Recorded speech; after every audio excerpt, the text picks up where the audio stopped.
Bienvenue dans cette nouvelle vidéo. Pour faire la finition sur mon manche, je vais utiliser mon huile de finition maison de type True Oil. Donc je vais passer 2 à 3 couches sur l'ensemble du manche.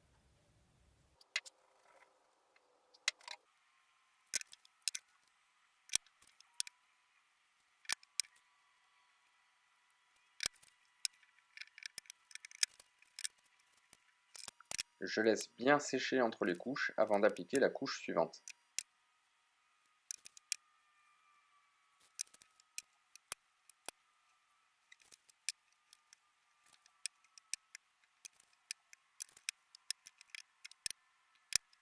Je vous montre le résultat après 2 couches d'huile de finition maison.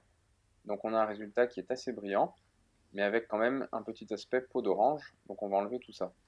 Vous n'êtes pas obligé d'appliquer une huile de finition ou un vernis sur le manche de cette guitare. Simplement, à l'endroit où on découpe la tête, on a du bois brut, donc c'est juste cette partie-là qu'il faudrait reprendre. Comme j'ai aussi appliqué un logo avec un décal, c'est bien de faire un vernis ou une huile par-dessus l'ensemble du manche pour que le logo soit pris à l'intérieur.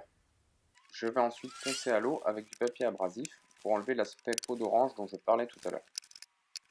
Là, j'ai utilisé un papier avec un grain de 2000, donc je pense que c'est un petit peu fin parce que j'ai quand même mis assez longtemps à poncer.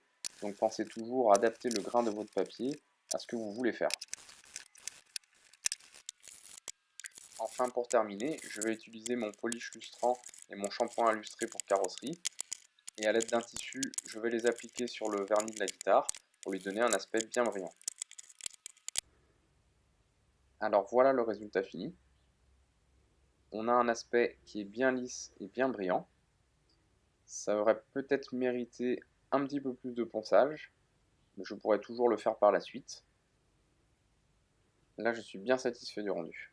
Si vous observez encore une petite surépaisseur ou les bords de votre décal sur la tête du manche, il va falloir refaire encore des couches de vernis et continuer le ponçage jusqu'à ce que cette démarcation disparaisse. Je vais passer à l'assemblage final de la guitare dans la prochaine vidéo. A bientôt!